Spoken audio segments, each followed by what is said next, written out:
வணக்கம் உறவுகளே. இந்த காணொளியிலே நாங்கள் பார்க்க போகின்ற விடயம், கடந்த காணொளியிலே நாங்கள் சொல்லியிருந்தோம், ஐயோ பாவம், நாட்டை பாதுகாத்தவருக்கு பாதுகாப்பில்லையா என்ற விடயம். இந்த காணொளியிலே நாங்கள் பார்க்க இருக்கிற விடயம், வலிகள் வேதனை எல்லோருக்கும் புரியும் என்ற விடயத்தில் இருந்து நாங்கள் சில காரியங்களை பார்ப்போம். அந்த வகையிலே இந்த காணொளியிலே நாங்கள் மஹிந்த குடும்பத்தை குறித்துத்தான் இந்த காணொளியிலே நாங்கள் பார்க்க இருக்கின்றோம். அதாவது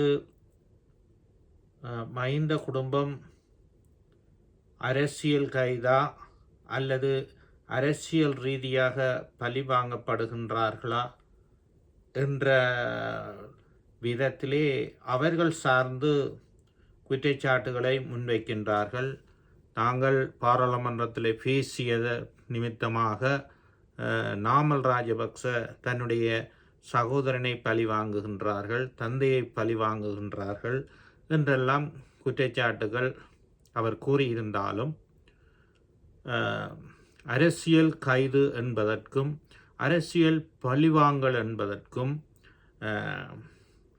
ஒரு நாட்டினுள்ளே யாராக எவராக இருந்தாலும் ஒரு ஊழல் மீதான ஒரு குற்றச்சாட்டுகள், தவறுகள் குற்றம் சுமத்தப்படுகின்ற பொழுது அவ்வாறானவர்களை சந்தேகத்தின் பேரிலே கைது செய்து விசாரணைகள் மேற்கொள்வது, இது இலங்கை நாட்டை பொறுத்தவரையிலே மஹிந்த ராஜபக்ச இல்லை, சரத் பொன்சேகா அல்ல, அனுரகுமார திசாநாயக்கா அல்ல, சாதாரண பொதுமகன் இலங்கை பிரஜை ஒருவன் உட்பட உயர்மட்டம் கூட நாட்டினுடைய சட்டம் என்பது பொதுவானதாக இருக்குமாயின் அந்த எண்ண கருத்தோடு எவரும் சிந்திப்பார்களாக இருந்தால் இது அரசியல் பழிவாங்கலா அல்லது குற்றச்சாட்டுகள் நிமித்தம் என்ற விடயம் குறித்தன்றதை ஒவ்வொருத்தரும் ஆராய்ந்து பார்க்க வேண்டிய தேவையும் அவசியமும் இருக்குது.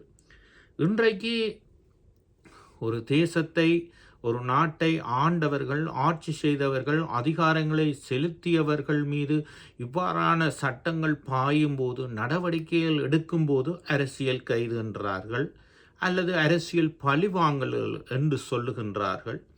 இவ்வாறு ஒவ்வொருத்தரும் இந்த இலங்கை மக்களிலே தமிழ், சிங்களம், முஸ்லிம் என்று கடந்து எல்லோரும் கைது. அப்படி என்று சொன்னால் முன்னாள் பாராளுமன்ற உறுப்பினரும் அகில இலங்கை தமிழ் காங்கிரஸினுடைய முஸ்லீம் தரப்பைச் சேர்ந்த ரிசாட் பத்ருதீன் அவர்கள் கைது செய்யப்பட்டு சிறையில் அடைக்கப்பட்டிருந்தார்.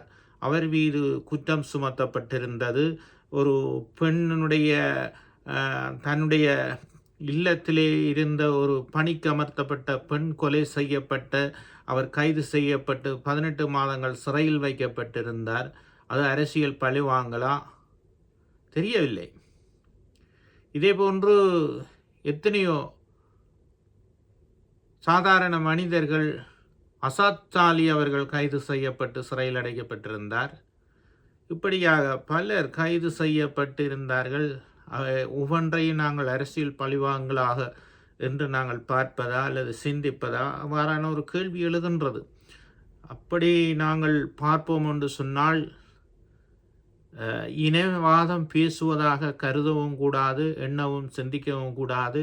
இலங்கையில் இருப்பவர்கள் தமிழாக இருந்தாலும், பெரும்பான்மை சமூக இனமாக இருந்தாலும் எல்லோரும் சம உரிமையோடு, ஒரு சமத்துவத்தோடு நடத்தப்பட வேண்டியவர்கள்.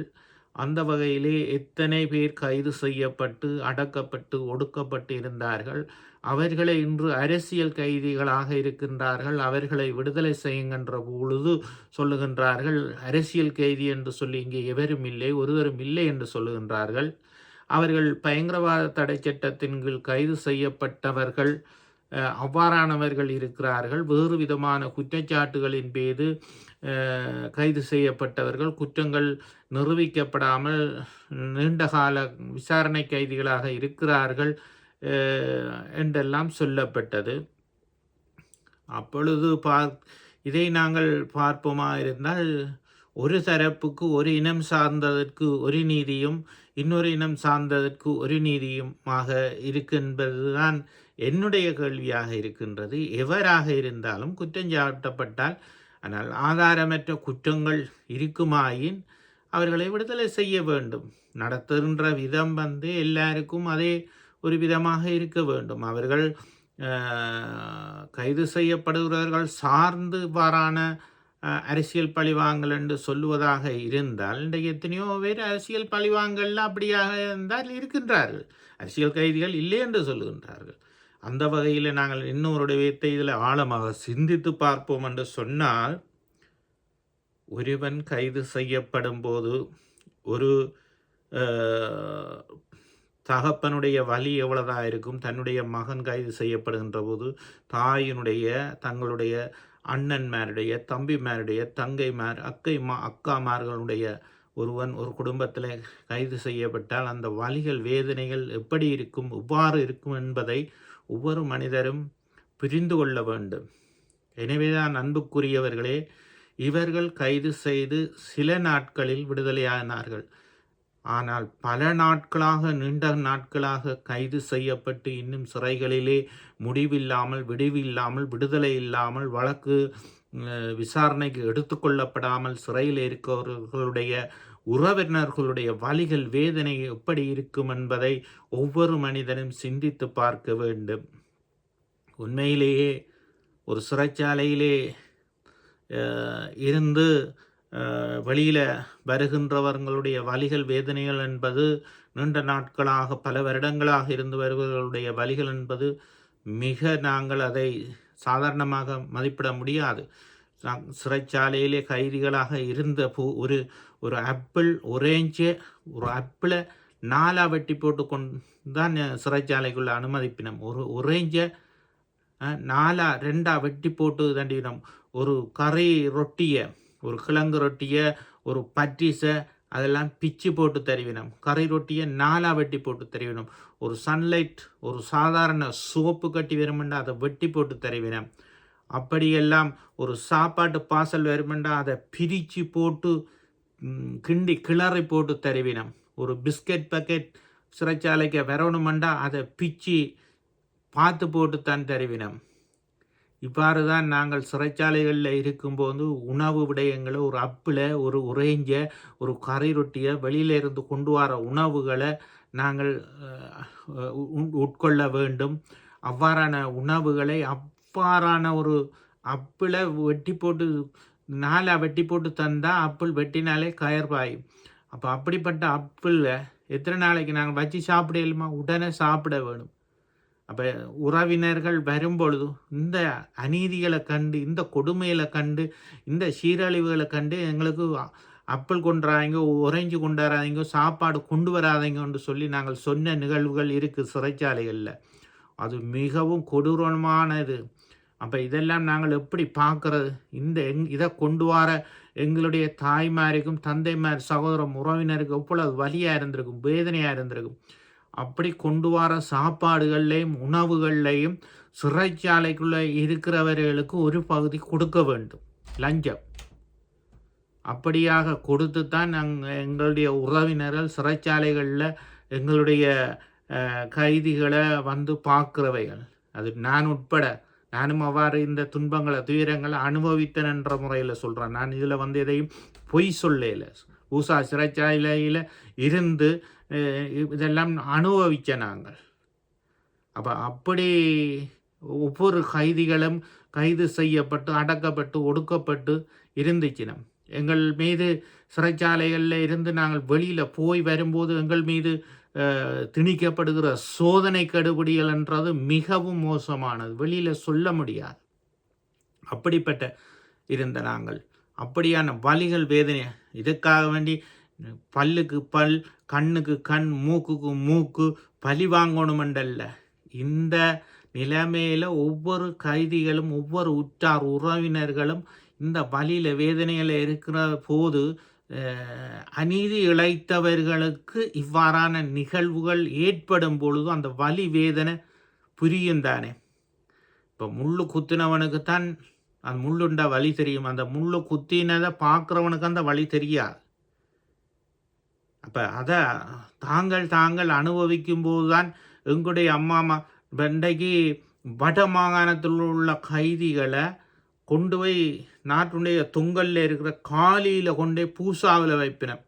அப்போ வட மாகாணத்திலிருந்து கிழக்கு மாகாணத்திலிருந்து அந்த தொங்கலுக்கு போய்த்தான் பார்க்கணும். இதை இங்கே அண்மையில் உள்ள கிட்டத்தில் உள்ள சிறைச்சாலையில் வைப்பினோம். 2 நாள் பயணம். கொழும்புலேருந்து காலிக்கு போகணும், காலியிலேருந்து போய் பார்த்துட்டு திரும்பி வரணும், இந்தியாவிலேருந்து வட மாகாணத்துக்கு திரும்ப போகணும் என்று சொன்னால் அந்த அப்படிப்பட்ட கைதிகளை அவங்களோட அண்மையில் உள்ள சிறைச்சாலைகளில் கூட வைக்காமல் அப்படி வச்சிச்சினம். ஏனென்றால் அந்த தாய்மார் அவலப்படட்டுக்கும் என்று சொல்லி கூட வச்சிருந்த நிகழ்வுகள் உண்டு. அப்படி இருக்கும்போது உங்களுக்கு 1 கிழமையில் 2 கிழமையில் வேதனைகள், பலிகள், இதெல்லாம் அரசியல் பழிவாங்கல்கள் என்று இன்றைக்கு தெரியுது என்று சொல்லி சொன்னால் எவங்கட மக்கள் எவ்வளவு துன்பப்பட்டிருக்கணும், எவ்வளவு வேதனைப்பட்டிருக்கணும். 2 வர சிறையில் இருந்து கொண்டிருக்கணும். வெளிக்கடை சிறைச்சாலையில், மகேசின் சிறைச்சாலையில், பூசா சிறைச்சாலையில், இன்னும் அனுராதபுரம், எத்தனை சிறைச்சாலைகளில் இந்த துன்பப்படுகிறோம், வேதனைப்படுகிறோம். அவைகளை குறித்த எண்ணங்கள், சிந்தனைகள், அவைகளை ஒரு மன்னிப்பு கொடுத்து அவைகளை ஒரு விடுதலை செய்யணும் என்று இல்லை. சரி, நீங்கள் யுத்த வெற்றியை கொண்டாடிய தலைவர், ஏற்றுக்கொள்கிறோம் ஐயா, நாட்டில் நீங்கள் உங்களுக்கு பாதுகாப்பு தேவை என்று சொன்னால் ஏன் உங்களை சிங்கள மக்கள் இவ்வாறு நிராகரிக்கணும்? நீங்கள் எங்கேயோ தவறு விட்டுட்டீங்க, எங்கேயோ நீங்கள் புல விட்டுட்டீங்க.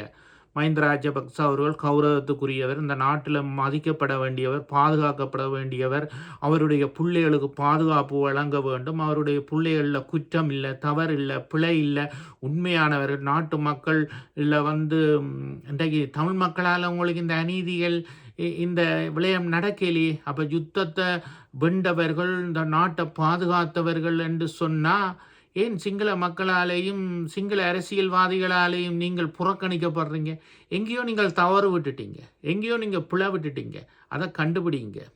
உண்மையான மனுஷர், நேர்மையான மனுஷர், நல்ல ஒழுக்கம் உள்ளவர், நல்ல பண்புள்ளவர்கள், பொய்யில்லாதவர்கள், குற்றம் கரைபடை இல்லாதவர்கள் என்று சொல்லி சொன்னால் அனுரகுமார திசாநாயக்காவும் சரி, உங்கள் மீது, நாட்டின் மீது ஏன் இவ்வாறு குற்றம் சுமத்துகின்றார்கள்? ஏன் உங்களுக்கு இவ்வாறான அநீதி நடக்கிறது? எங்கேயோ நீங்கள் புல விட்டுட்டீங்க.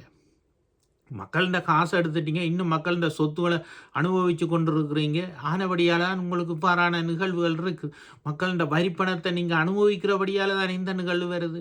நீங்கள் ஒரு கோடீஸ்வரராக இருந்தால், பெரிய பணவளம் உள்ளவர்களாக இருந்தால் ஏன் மக்கள்கிட்ட இருந்து இப்படியான பிரச்சனைகளை நீங்கள் சந்திக்க வேண்டும்? உண்மையானவர்களாக, நேர்மையானவர்களாக, நீதியானவர்களாக நீங்கள் வாழ்வீர்கள் என்று சொல்லி சொன்னால் சொந்த உங்களோட மக்களாலேயே நீங்கள் விரட்டி அடிக்கப்படுகிறவர்களாலும் புறக்கணிக்கப்படுகின்றவர்களாலும் நீங்கள் இருக்கின்றீங்க. சிலர் உங்களுக்காக ஒரு 100 சட்டத்தரணிகள் வந்தினமெண்டா அவை உங்களுடைய நீங்கள் தீனி போட்டு வளர்த்துருக்கிறீர்கள், அவர்கள் வாரார்கள். நீங்கள் கொஞ்சம் பேருக்கு வச்சு தீனி போடுறீங்க தானே உங்களுக்கு ஆதரவுக்காக, சப்போர்ட்டுக்காக. ஏனப்பா நீங்கள் இப்படியாப்பட்ட நீங்கள் நாட்டு மக்களால், சிங்கள மக்களால் புறக்கணிக்கப்படுகிறது. இப்போ உங்களை தமிழ் மக்கள் புறக்கணிக்கல, உங்களை சிங்கள மக்கள் தான் புறக்கணிக்கின்றார்கள். தமிழ் மக்கள் அனுபவித்த வேதனையை இன்றைக்கு நீங்கள் அனுபவிக்க வேண்டிய நிலைமை ஏற்பட்டிருக்குது என்று சொன்னால் யோசிச்சு பாருங்கள், எங்கேயோ நீங்கள் தவறு விட்டுட்டீங்க. எனவே இந்த விடயத்தில் பழி வாங்கல் என்று நினைக்கக்கூடாது. இது இறைவன் வகுத்த நியதி, இதை யாராலையும் மாற்ற முடியாது. இது மனிதர்கள் தவறு விடாத மனிதர்கள் இல்லை, எல்லோரும் தவறு விட்டிருக்கிறோம். தவறு விட்ட மனிதர்களும் ஒரு நாள் மனம் திரும்ப வேண்டும். தாங்கள் செய்தது இன்னதென்று அறியாமல் அவர்கள் செய்திருக்கிறார்கள். ஆனபடியினால தான் அதற்கேற்ற விதத்தில் இந்த குற்றங்கள், தவறுகளுக்கான தண்டனைகள், மற்றவர்களை தண்டித்த விதம், மற்றவர்களை சிறைப்படுத்திய விதம், மற்றவர்களை காணாமல் ஆக்கப்பட்ட விதங்கள், தவறு பிழைகள் இருக்கபடியினால தாங்களும் இதை உணர்ந்து கொள்ளும்படியாகத்தான் இவ்வாறான நிகழ்வு நடக்குது என்பதை இந்த குடும்பத்தார் யாவரும் புரிந்து கொள்ள வேண்டும். நன்றி. மீண்டும் ஒரு காணொலியில் சந்திப்போம். வணக்கம் நேயர்களே.